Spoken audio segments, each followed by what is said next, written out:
Welcome everybody, and hello to Bernadette. Bernadette's joined me today from Southampton CAMHS. Well, it's changed names, hasn't it? Solent CAMHS, I think it's now called, NHS CAMHS. It was Solent. We're now Hampshire and Isle of Wight, and you're Can't testing me keep up, now. can't keep We're a up. range of things. Yeah, that's always true. Anyway, you're in the south coast of England, and what's exciting about Bernadette is she's got the job that all of us want. She's the yoga practitioner in CAMHS, and Bernadette Harris worked as a social worker for many years, and has a degree in social work before she came to this job.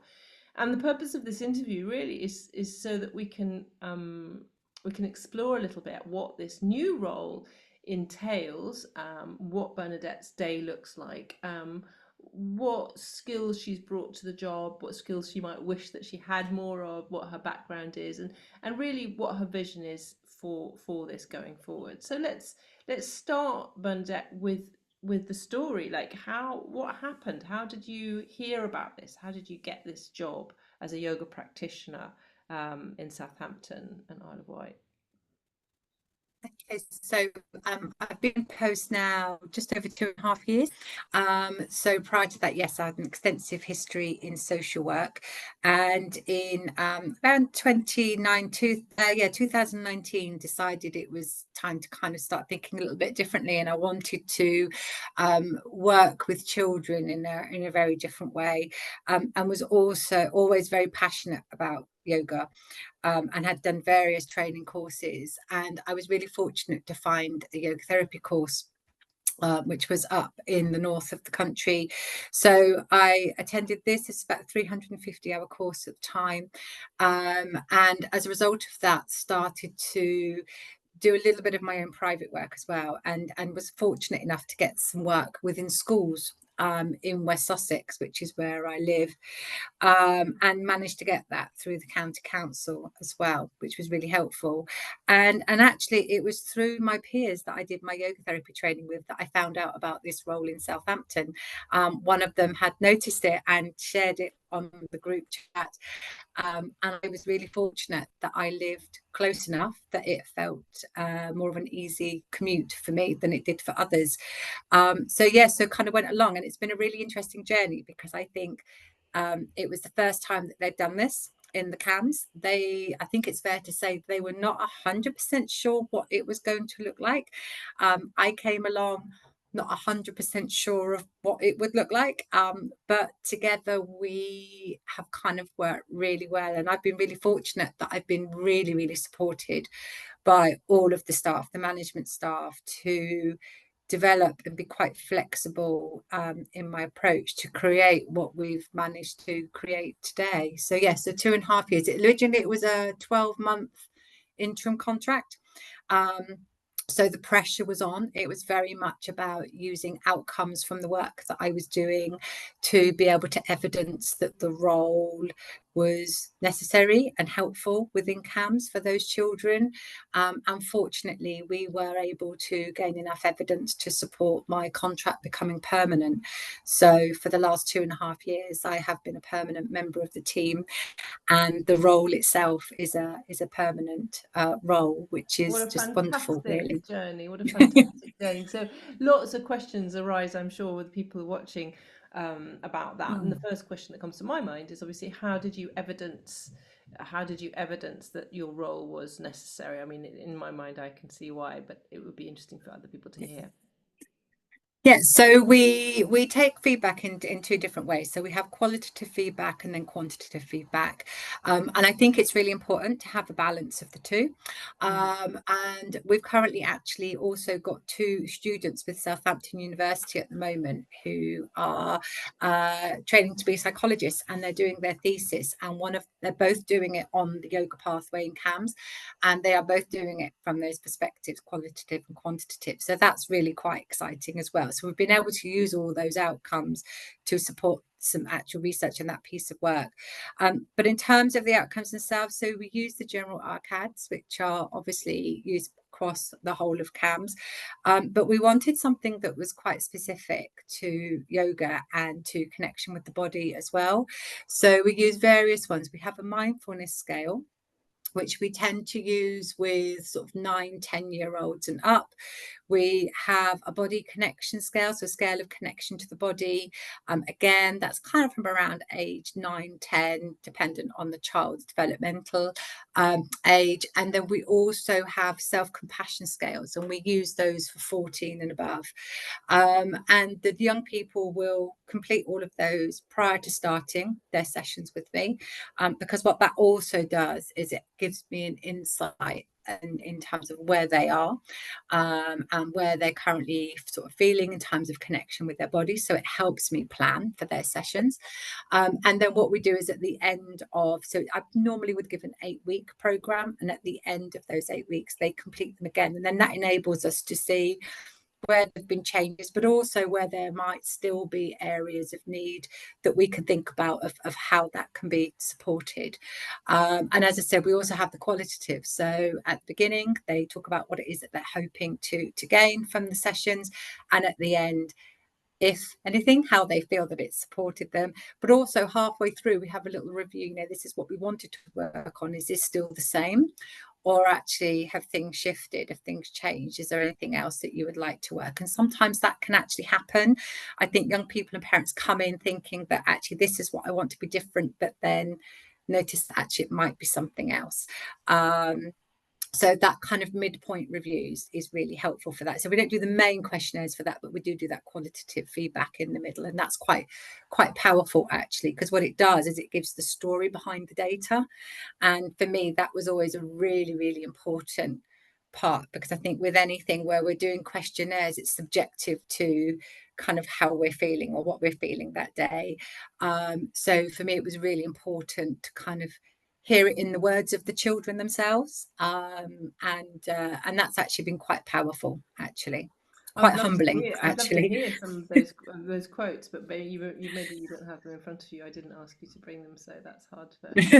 That's okay. What sort of feedback have you been having? I mean, just in general, can you think of anything? Yeah, I think so there's been a number of parents that have spoken about their children who perhaps have struggled with emotional regulation, have actually said by the time they finished working with me that actually their child is able to communicate their emotions better, that they're able to support their child, because I always provide work sort of home practice sheets for them to take home and work with the family, so they're able to support their children in practice, so they feel better equipped. I've had schools that have fed back and said they've noticed a difference with the child in class in terms of how they're able to regulate themselves, and they will take some of the strategies into the classroom with them. One school actually said one of the children has started doing breathing practices with peers when she sees peers becoming upset, which I just think is amazing. That's a dream, isn't it? That's a dream. That's a dream. Oh it really is. Yeah. And then some of the young people themselves, I've had young people say to me that actually their sleep has improved, they feel calmer, they feel focused. And other young people who have said they really feel that it's kind of changed their life, and alongside other supports that CAMHS have been able to offer has kind of enhanced their life and helped them be here. And I think that's the bit, really. It's always remembering with the complexities that we're working with within CAMHS. Let's just clarify that, because I don't think that's been clarified. So is your unit focusing only on eating disorders, or is it a general CAMHS unit? No, so general CAMHS unit. So we have an eating disorder pathway, and they are separate to CAMHS, albeit they physically sit within CAMHS. They've only recently separated. So I work with children open to core CAMHS. However, also take referrals from eating disorders pathway. I also take referrals. Our ADHD pathway currently sits in CAMHS. So I work with children from the ADHD pathway, but I also work with children from all of the other pathways. So children open to psychiatry, children open to CBT pathway or the DBT. So what I guess that's one of the things I actually really enjoy about my role, is that I actually get to work with lots of different young people from lots of different pathways with many different complexities and many different ages. I'll work with children from as young as 6 right up to 17. So yes, it's not just the it's not just the eating disorder pathway, it's across all pathways, and it's the clinicians that refer into me. I have had some self-referrals. I've had where I've worked with one sibling and this parent has asked if their other sibling can be referred. But in the main, it's the clinicians within the team, either from their assessment of the young person or from their work with the young person. That tends to be where my referrals come from. So that means that the clinicians themselves needed to be educated in what you could offer them. That was, Yes. I remember that being an element, talking to Joe about that, because I think Yeah. that's, I mean, it's change, isn't it? It's development and change. And I think a lot of people don't know because they don't know because they haven't been educated in it. So how did that happen? How did that come about? Yeah, I think that was probably one of the biggest challenges, and that's no disrespect to my colleagues at all. I think it's about the way that the world sees yoga, and how yoga is perceived, and certainly, you know, I think people kind of had this impression that I would be holding groups of teenage girls where we'd be putting our legs over our head and handstands up the wall, and so it was almost having to re-educate, I guess, in some ways. So I spent time with the clinicians, I spent time shadowing the clinicians, but I also put together presentations. And I think, as I say, I was really fortunate because I'd had my yoga therapy training, so I was able to bring the research from the yoga therapy training to be able to kind of evidence the benefits, and obviously my trauma-informed background from being in social work. So it was very much about sort of bringing together a small but simple presentation. And if I'm honest, it was about asking some clinicians to give me a try. And what started to happen that was really encouraging was, because we started to see good outcomes or positive outcomes, for that clinician, it was like, oh, okay, well, that worked really well with this person, then maybe I will refer this person, and then you start to see a momentum. And we have clinics every day, so where we've had assessments, we all go as clinicians to talk about sort of next steps for children. So then what started happening is clinicians would bring up the yoga pathway as, well, this could be an option. And it built speed very quickly, I have to say. It's, you just had those first few young people coming in and those first set of outcomes, and then it started to build up speed. And for some of them, we use the yoga therapy as a precursor to talking therapies. Sometimes I do it alongside. There might be young people that are having family therapy, and then I work separately with the young person. So we do it in a multitude of different ways. Really, we have small groups, like parent and child. So again, I'm quite flexible with the approach, and that's where I'm really fortunate, because I have been given that flexibility to be creative, really, in what we offer. I think that's a fantastic testimony to Joe. Let's mention her here, Joe, who had the idea. Yes. Joe Barker, who's the psychiatrist, who had the idea and who wanted to give you freedom so that you could work with the young people in the way that you saw fit, whether it were in a small group or whether it's with a family or whether it's one-to-one. And I think that's something that's really powerful.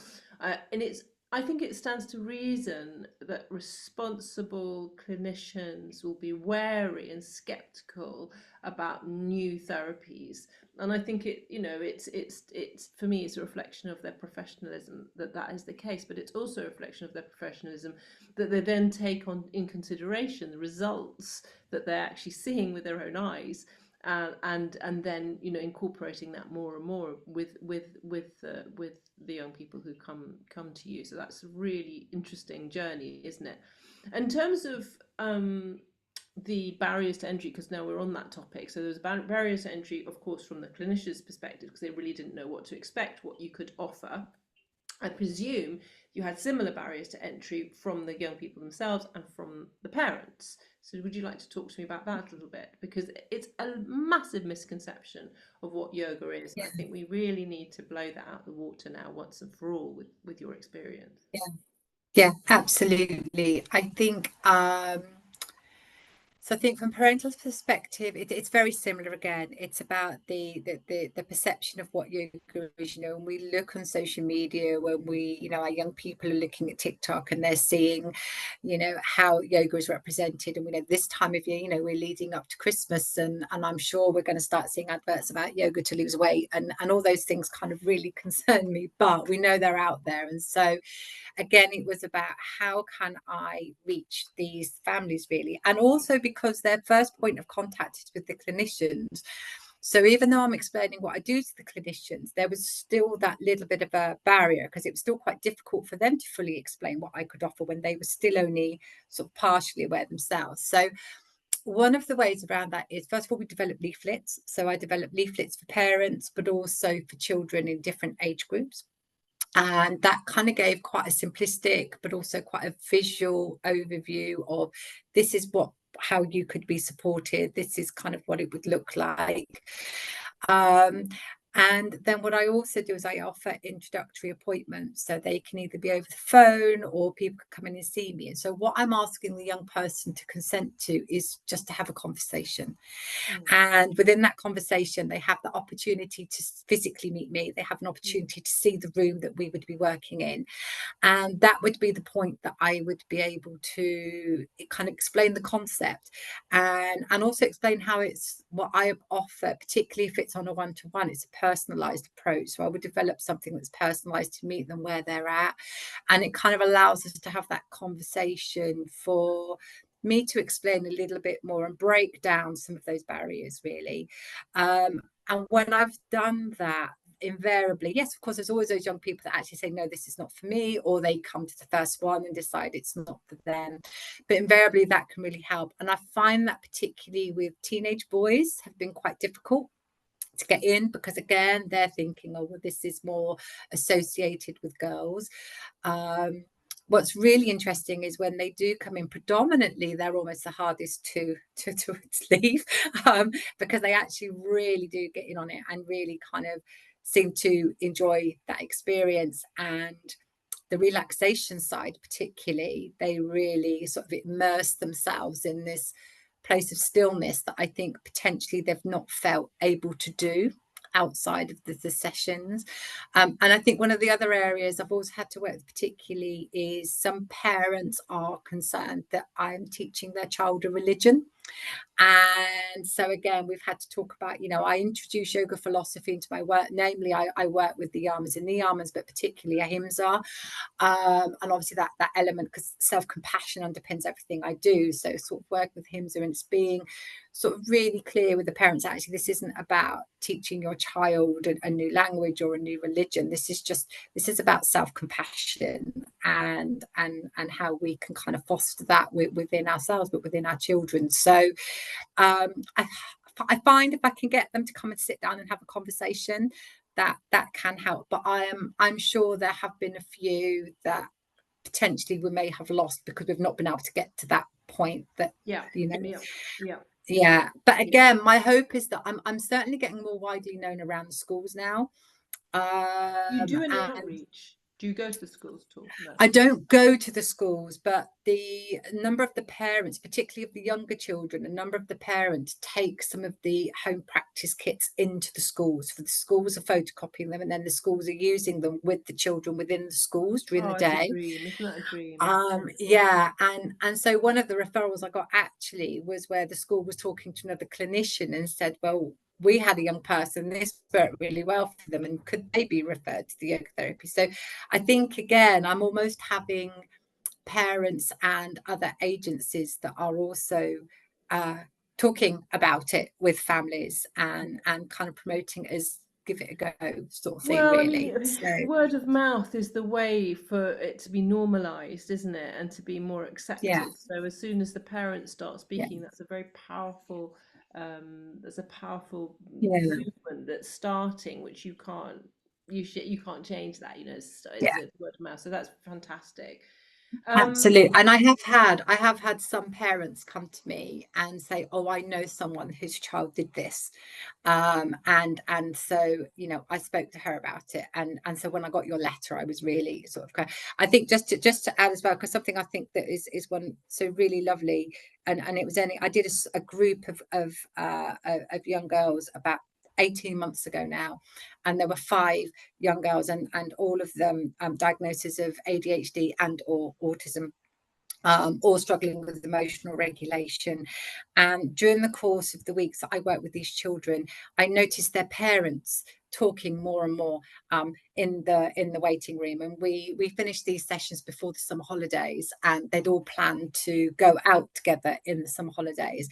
And I saw one of the parents a few weeks ago. Now, bearing in mind, all of these young people did this work 18 months ago, and this parent said, we all still meet as a group, the 5 of us as mums and these 5 children, we all still meet, and we've actually developed our own peer support network. And again, I just think that's just really powerful, really. So what, I mean, the question I always ask myself, you know, and I don't know if you ask yourself the same question, is it, if you were to distill what you do with the young people, what do you think is the one most important ingredient, or can we not say that? Is there one really important ingredient that you think that you're offering the young people that supports them the most? I mean, you've already mentioned the stillness with the boys, which really I also recognise that work with the boys that I taught as well. But is there anything that sticks with you like that, if you were to say? And then we'll go more into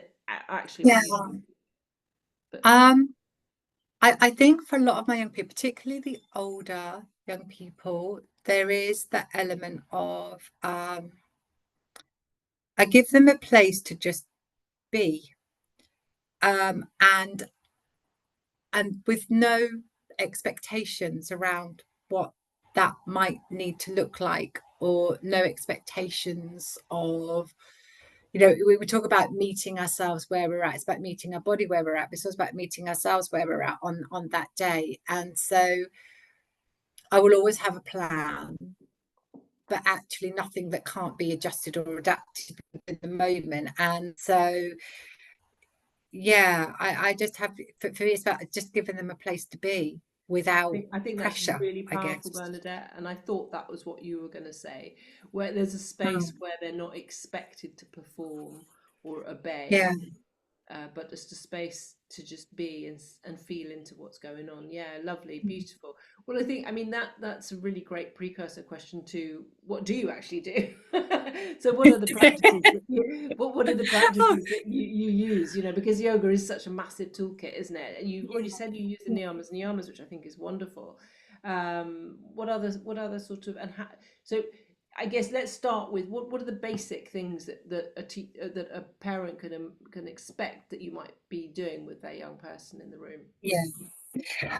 So again, depending on the age of the child and obviously the reasons that they've come to see me. So there would predominantly always be some form of asana, some kind of movement, kind of to get the energy moving, to notice sensations. For me, it's all about that kind of that interoception and that feeling those sensations within the body. And some of those may look like a yoga pose, some of those may not.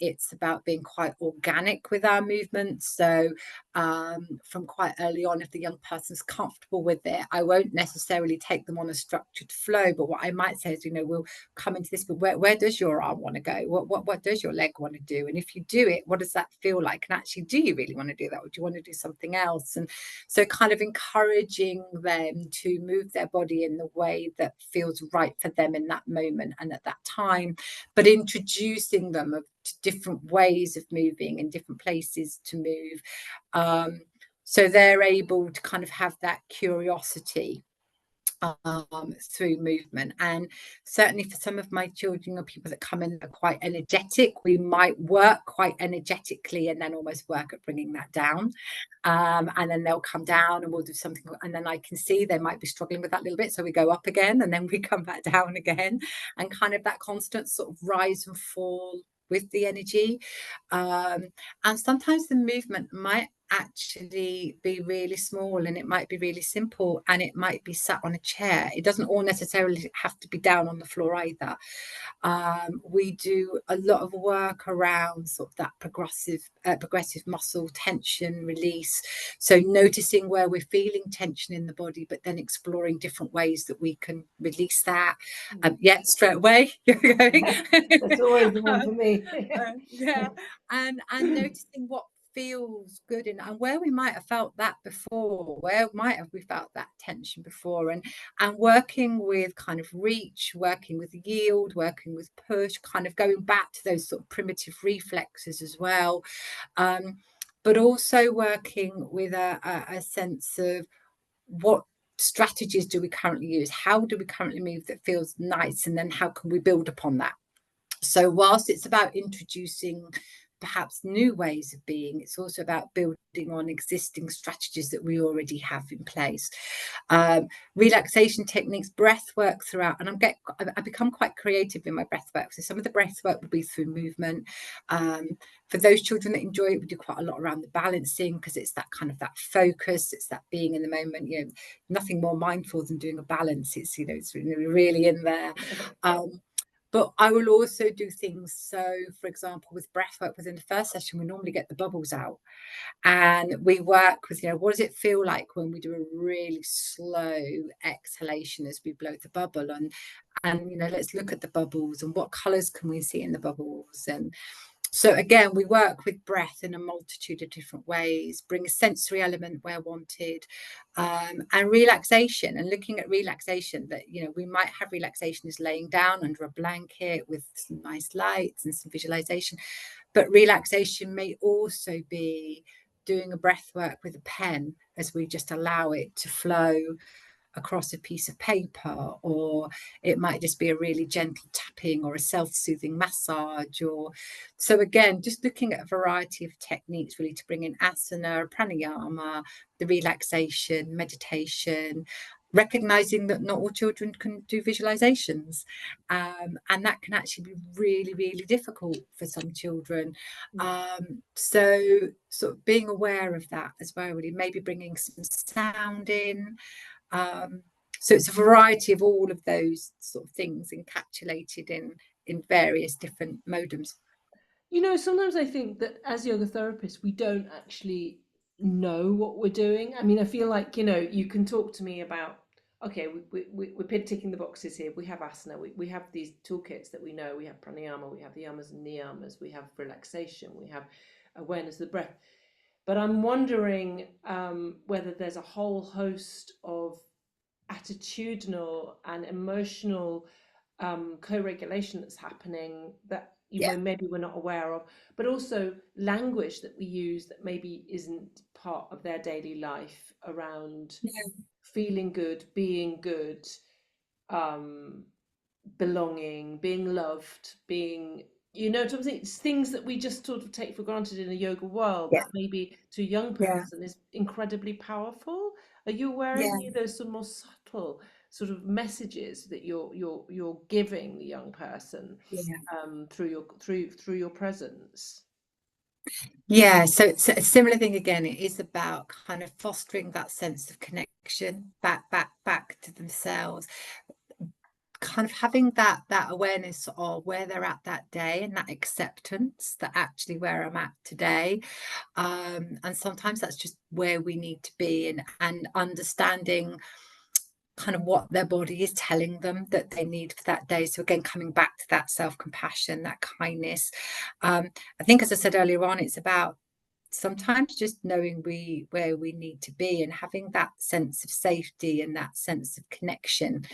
And sometimes the space in itself can just afford that. You know, and I work in a clinical setting, and I'll be honest, it's still now surprises me. You know, I'm not in some beautiful ashram with incense and like, but I think for me, it just goes to show you don't actually need to be. It's not, you know, yes, the environment around you can obviously make a difference. And I've been in some beautiful places and instantly gone in and gone, but I've also seen that I've adapted a clinical room that actually my young people also come in and go. So it's about that, I think, recognizing. There's an energy that's happening in the space, yeah, isn't it? It's an 100%. And Yeah, we create that 100%. energy through repeated processes in that space, whether that's a meditation. I mean, I think it's very interesting, isn't it, that, you know, my teacher in India is always saying, you know, how's your meditation space? Keep your meditation space clean. You know, how often are you meditating there? That is this, you creating an energy in a space that's nurturing for you and for the people who Yeah, come into it, and that's what you're yeah, doing. Which is, that's what I'm yeah. saying. There are subtle elements to what we're doing, which I think, which probably tie back to our intention, actually. So what your intention with this is. So what would you say is your intention, your fundamental intention with the work that you're doing? I think my intention with the work is it's offering the young person a place for them to feel safe enough and secure enough to be able to explore with curiosity what they're feeling. Oh, I've lost you. Sorry, I've come off. Hang on, bear with me. My computer's just locked me out. There You're we go. fine. I'm so sorry. Fine. Yeah, fostering a place, I think, for them to have that sense of self and learning to be with the quiet Mm. and learning to be with the thoughts and looking at how we respond rather than react, and that acceptance, that self-acceptance. And we also work a lot with glimmers, and that gratitude practice Want to of talk a little bit about that, because that's not an area I'm very. yeah. So sorry, yeah, so glimmers are bringing in, don't bring it in with all of the young people, but quite a lot of them. So glimmers are the opposite to triggers, so Oh yeah. it's those things that just give you that moment, and connecting with our five senses. So yeah, an example is that I love the sound of walking on gravel, and when I hear the sound of walking on gravel, I'm just like, oh, it's really lovely. And so it's just finding those little moments, whether it is that someone smiled at me across the school dinner hall, and how that small moment just made me feel. And I think sometimes for our young people, the world and our environment can just feel so overwhelming and so difficult that we don't necessarily notice these tiny little pockets in our day, you know, that feeling of being under the duvet, and that what that feels like with that warmth and that snugness. And so part of what we work with as well is giving them those opportunities to just notice, and just notice those small moments, and again bringing them back into themselves, really, and how they feel about themselves and how they communicate with themselves, um, and that kind of the communication with the community around them as well. Yeah, this is great. I think, I mean, I really believe in what you're coming into now is seems to me to be often overlooked, but so key, is actually, we often look at these issues that you're seeing, quite severe, I think. I mean, we haven't talked about the issue, we'll do that in a minute, as individual issues. This is an individual who has an eating disorder. This is an individual who has ADHD. This is an individual who has, right? But actually, what's going on in the community around, and how can the community impact that positively or negatively, and how do we, and my big question, my big sort of dharma is, how do we shift communities from being hostile to being compassionate, you know, and what would that do to the level of issues that we're seeing? And that sounds like something that's organically happening. Obviously it has to be organically happening, in terms of your mums meeting, in terms of the mums, the parents and the carers sharing the practices in the schools and probably within their homes. This is something I've seen as well, you know, kids literally bringing practices to their families that they then Yeah, practice. So I had a 5-year-old bring a breathing practice to her mother, you know. So how do we, I think that's a really key element, and we stumbled upon it right at the very start, in terms of the clinicians not knowing what you were doing, you know, and how do we, so the community needs to be on board, and how do we, yeah, you know, and that is obviously an organic thing. It's not something that one person can do, but I can see that that's happening for you now. And what's your feeling around that sort of individualization of medicalizing one individual versus what's going on in the community? Do you see what I'm getting with that? Yeah, and I think it's always difficult, isn't it? And I think, I'll always say that for me, when the young people come to me, it's important for me to understand if they have a diagnosis, and it's important for me to understand what that means for that young person. But I don't work with the diagnosis, I work with the person. And each of us comes with our own story, and each of us comes with our own environment and the impact that has on us, and we could all go to the same school, but our lived experiences within that school are all going to be very different.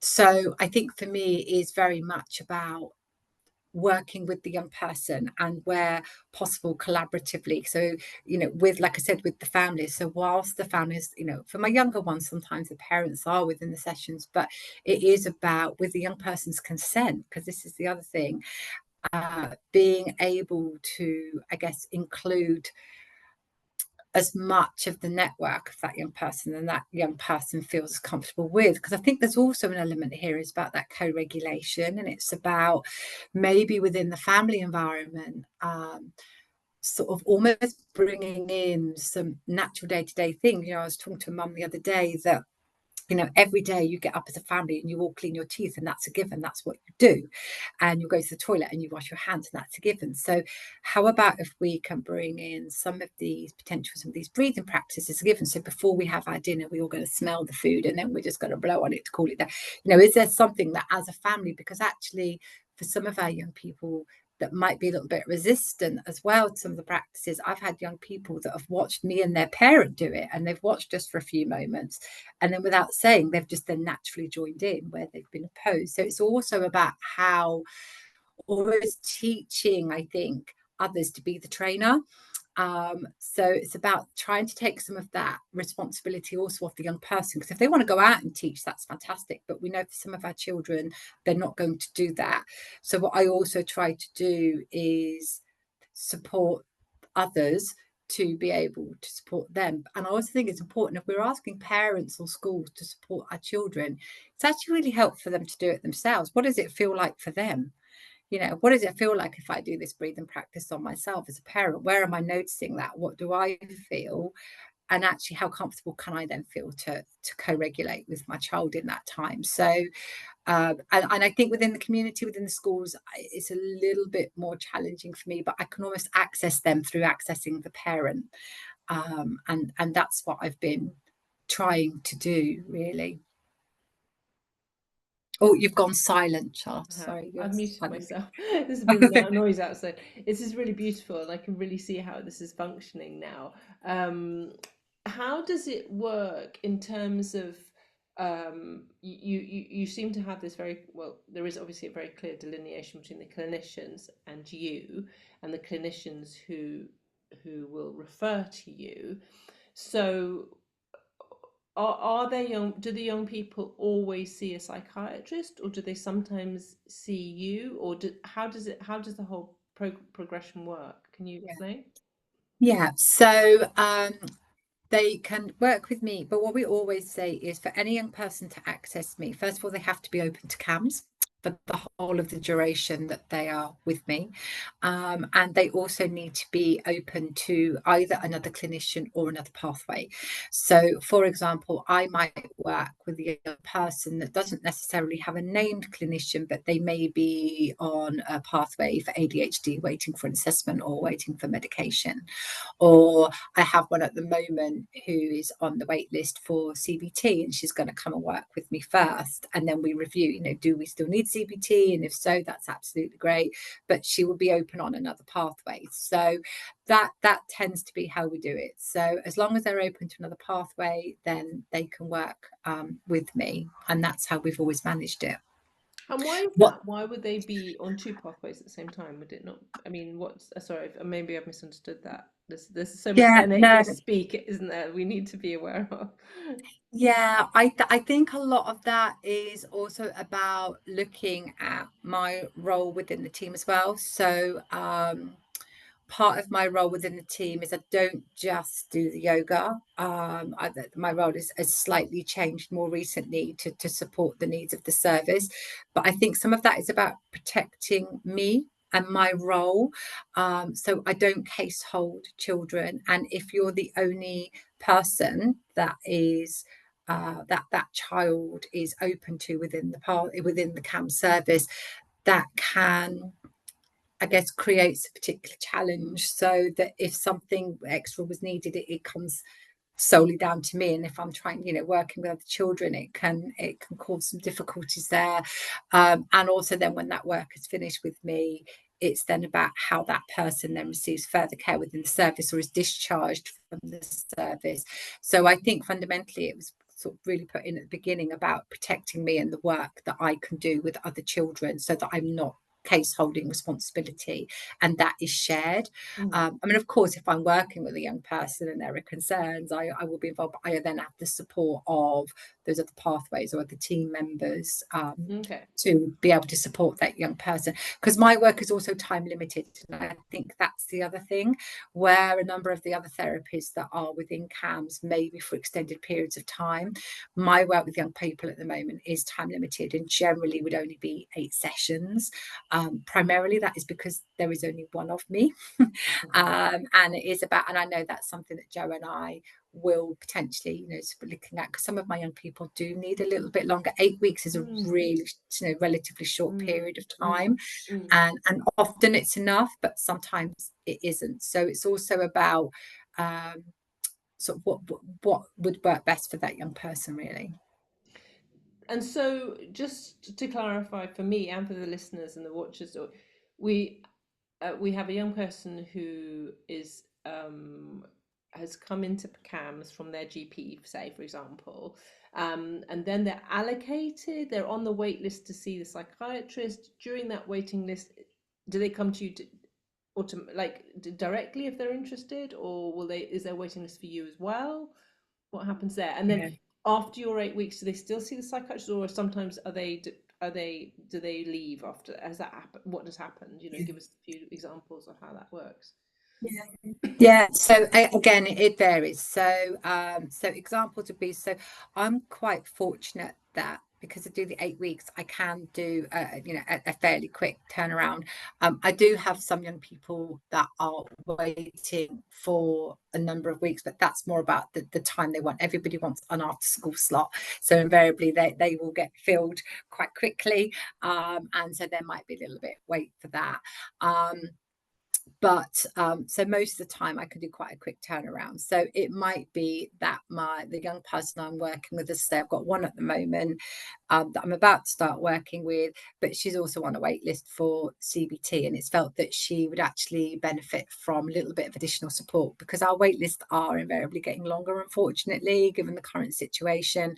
And so it's something that might be able to support, but also as I said earlier, sometimes it can really help to have that precursor before talking therapy, and about almost supporting the child in developing a language, that if they're finding the words themselves too difficult, it's about how we can perhaps develop a language through what we're physically feeling and those physical sensations, because quite often, we might say, well, actually I'm angry, but it might be that we're not angry, it might be actually that we're sad, or that we're scared, or so it's about how yeah, exactly. So it is about how we can put like a language to those and as I said, I have had some children that when their work is finished with me, we said, actually, do we need anything else? And they said, I think I'm okay. But normally, as I say, quite often I might have children that are pause there for a second, because that's quite an interesting piece of information. So they've gone through the 8 weeks in waiting for the psychiatrist, and then at the end, that would be for another therapy, sorry, not for the psychiatrist, in waiting for another therapy, and then and they've come to the end of those 8 weeks and go, actually, we're fine now, we feel like we've resolved the issue. Is that correct? Yeah, I have had a couple of young people where that has happened. So they feel they don't need to be on the waiting list any longer. Yeah, and in those instances, what we've been able to do is refer to lower level intensity. So, for example, with those young people, they've perhaps been referred to MHST. So the CBT is still felt to be sort of beneficial, but actually can be delivered at a lower intensity and through the mental health MHST in stands schools for team. mental health. Mental health in schools team. Yeah, wonderful. Yeah. Yeah, so that's a pretty phenomenal piece of information you've just given me there, Bernadette, that people will come to you 8 weeks and they say, actually, I feel like I have tools now to sort myself out. I feel I'm on the path to recovery, and this is going to be enough for me at this point in time.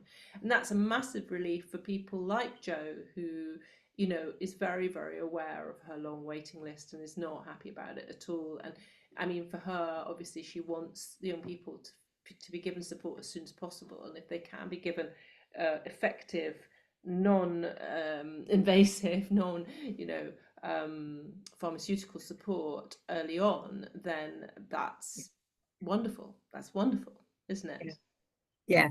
Yeah. And long Yeah. may And that. we are currently in the process of pulling data together where we're actually looking at, you know, because for a number of children, they won't necessarily close to CAMHS after they've worked with me. So for those children that are on a wait list for an assessment for ADHD, they're not going to close to CAMHS after they've worked with me. Oh, So I see. what we're currently looking at are those children that have remained open to CAMHS, but actually since their work with me, have they had any other therapeutic intervention or been on the wait list for any other therapeutic intervention? And kind of looking at it from that perspective as well, because you will have, you know, like I said, you know, for a high number of children that are on those neurodevelopmental wait lists that are not just suddenly going to close because those wait lists are so long. So actually what we're looking at is, but have they needed any additional therapeutic support? And if the answer is no, then I think that is also sort of quite It's also an indicator of a success. positive. Yeah. Absolutely. Yeah, Yeah. absolutely. Fantastic. Really, really interesting. So, wow, we're starting to get a picture of how all this works, so that you always the kids who come to you, they always have somebody else that they're seeing at the same time, or they're about to see somebody else. Sometimes they see you and they finish and they close to CAMHS. The ones who are waiting for a diagnosis stay open because they still want the diagnosis one way or another. And then some people carry on and they still need psychiatric care. Is that the case as well? Obviously, there's lots of different. Yeah. So I have some young people who are on medication and continue to take their medication post work with me. I have had others where I've had psychiatrists that have come and found me and said, I've just reviewed this young person, and actually we're closing to CAMHS, and you know, and it might be that our intervention was 6-8 months ago, but actually they've said that since doing what they've done with you, they felt they've been able to keep it up, and we've not needed any other therapy. So whilst it's not always been instant, and obviously there are other things that have been happening for that young person and other life experiences, Wow, gosh. it That's has, such we a you know, That's yeah. very, very powerful. That's very powerful indeed. And if we are, in fact, I mean, there's so many factors, it's almost impossible to know, isn't it? But if we are creating a community that's supporting the work you're doing in terms of the school and the families and so on, and these groups of families coming together, then of course your intervention is kick-starting, as it were, a self-care regime that's not only self, but it's self in community. It's like everybody in the community is taking responsibility for their health and for co-regulating each other. So that becomes a culture, if you like. You're helping to create a culture which then supports them leaving you, and that's very hard to put a finger on, isn't it? So, but it is a shift from the old model, and I really use this term in a very informed way, the old model of I'm sick, doctor will fix me, to there's something not quite right. I'd like to understand it, and I'd like to understand how I can support myself. So we're going from, like you said earlier, I've written it down here, you know, I'm not a diagnosis, I'm a person who at this moment is a little bit out of whack, and maybe there's a therapy out there that can support me coming back into ease from dis-ease, you know, and that's something that you're doing on a systemic level, actually. So that's really interesting. And of course, the powers that be, you know, are asking me what is the benefit on cost wise for CAMHS and NHS, and that will be how long is a piece of string? But that will be the big clincher of, obviously when we start Yeah. to see that maybe children are literally not having to stay on the waiting list already, that is a massive indicator of cost benefit, in terms Yeah. of seeing somebody who uh, quite frankly, costs less than a psychiatrist. So, Yes, I'm I do. I'm assuming your salary is less than a psychiatrist's salary. So yeah, and also the very fact that you can see several people at once. You can have a little group, and you can include the parent, and they can be included in that in a way that a parent couldn't be included in a pharmaceutical, for example. It's not, you don't give the parent the same drug as the child. It's a completely different perspective, isn't it? So that's really fascinating. I think that whole picture is really lovely. And in terms of as a team, how do you see this moving forward? Obviously, you've got this post now. It's made permanent. What in an ideal world, what would you and Jo like to see? I mean, she's already answered this question, but it'd be lovely to hear from you. What would you like to see across the country and just individually for you, and also in your team? Yeah. I think because we have moved from Solent into Hampshire, so we are now linked with Hampshire and the Isle of Wight and Portsmouth. So I think sort of close to home, I would like to see this kind of developed across the trust that I'm currently in, and because it can be quite isolating, I have to say. It's Yeah, I it's can imagine. amazing having Jo where I am, and my psychotherapy colleagues are really, really lovely, and I join their psychotherapy peer supervisions every month, and that's fantastic. But it can be quite an isolating role when you're the only one. Definitely. So I think it'd be nice to see it kind of expanded within our own trust. But for me, the dream really would be to see this sort of across all trusts. I love it. I'm passionate about it. I believe in it. I wouldn't be doing it. I genuinely wouldn't be doing it if I didn't believe in it. And there are still moments when I think I'm not quite sure how that worked, but it did. And I do still have moments where I'm thinking I'm not sure what to do. But that's what's part of being within such a supportive team, and a team that believes in you. And that's what I would like to see. I would like to see the barriers that are there around yoga and what yoga is to be broken down, for it to be seen in its own right of just how amazing it can be for young Yeah. people, for the right young. It's not for everybody, and I think that is obviously absolutely fine. But yeah, I would like to see this as something that everybody gets to experience, both from Yeah. that practitioner level, but also that those opportunities are there for young people. And I think I am fully supportive of talking therapies, but I also think our children, young people have such amazing creative sides that actually I would like the offers to our children to go beyond those talking therapies. And I think there is a place for what I do. I genuinely believe it's made a difference. I've got the research, the evidence to prove that, albeit on a small scale. And I think the more that we can have this over time, hopefully the more, hopefully years from now we'll look back and say, why did we take so long? Yes, uh, absolutely, you Bernadette, know absolutely.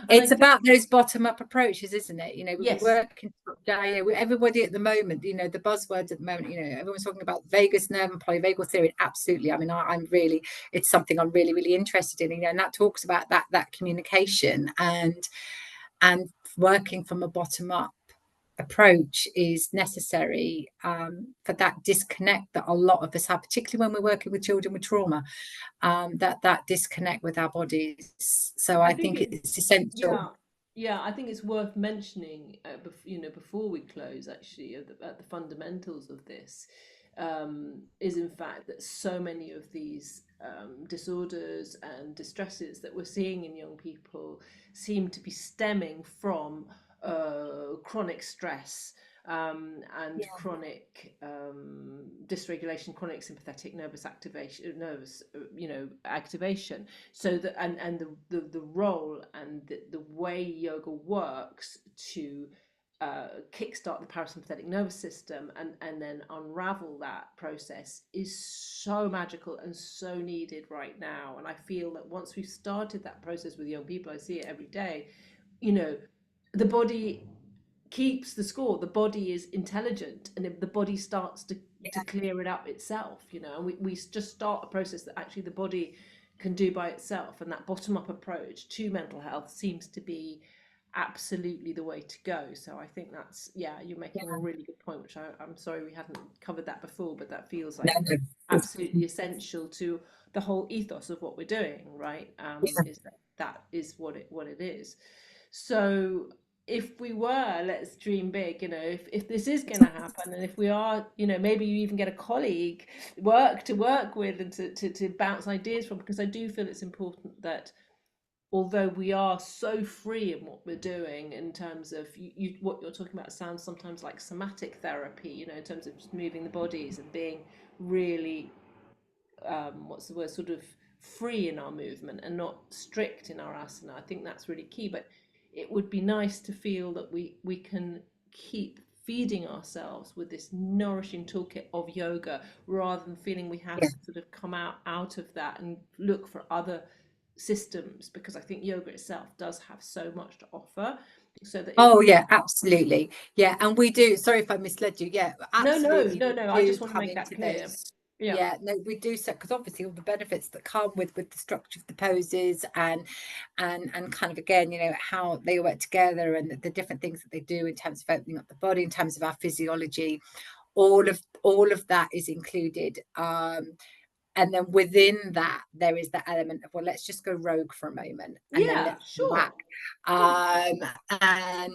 And because it's also, I guess, recognizing how our anatomy is all slightly different as well, and what might feel comfortable for me might feel really uncomfortable for you. So those kind of small transitions. But sorry if I misled you on that. No, absolutely. Not at all. I just wanted to be clear, because I do think I've been in the situation myself where I'm the only one, you know, singing from this hymn book, singing from a different, and I'm thinking, well, maybe I should incorporate a bit of that. Maybe I should do, and I'm like, no, well, actually, no, because what I have here is so deep and so wide and so wise, and there's actually the more we work together as yoga therapists, the more we can support each other in bringing up those beautiful therapies that are available to us. Oh, that brings me to another question, actually, because there has been some, in my conversation with the NHS over the last few months, there's been some sort of frisson when I use the word therapy. And I noticed, you know, you obviously talk about the therapeutic application of yoga, which is what this is. But your title is yoga practitioner, not yoga therapist. And I think the NHS has a little bit of a beef around the word therapy. Do you know anything about that? Or has that been clarified to you? I think I've not really had the clarification. If I'm honest, I think the reason that the role is yoga practitioner is because I think predominantly, and you'll be able to tell me if I'm wrong here, Charlotta, but I think predominantly or historically, yoga therapy was more around that physical application. So you've got a bad back, you go and see a yoga therapist. And actually the application of it being used within mental health, but certainly within mental health for children and young people, has not been widely used. Hence we are where we are. So with that, my assumption was always that actually there aren't a huge pool of yoga therapists that have been trained within that remit. So I think when they brought in the role, actually, if they'd have asked for a yoga therapist, they may have struggled with applicants potentially, where with the role of, and also, like I said at the beginning, nobody really quite knew what it was going to look like. So bringing in the role of yoga practitioner, you know, for my role, the expectation was a 200-hour yoga teacher training, which I have, and then I have lots of other trainings alongside that. So my understanding is that title came in to enable a widening pool of applicants. I remember the conversations with Jo. It's quite exciting, actually, because I remember, because I just trained Jo, and she was starting to set this up, and we were having conversations about well, who can I say can apply, and what sort of qualifications can they have? And I was like, well, you can't really ask for a qualification in yoga therapy because there's so few of us, but you can ask for 200 hours. That's the minimum, and then you'll have a catch-all, and then you'll find people within that remit who might have Yeah. relevant experience, which almost is as important as the training itself, right?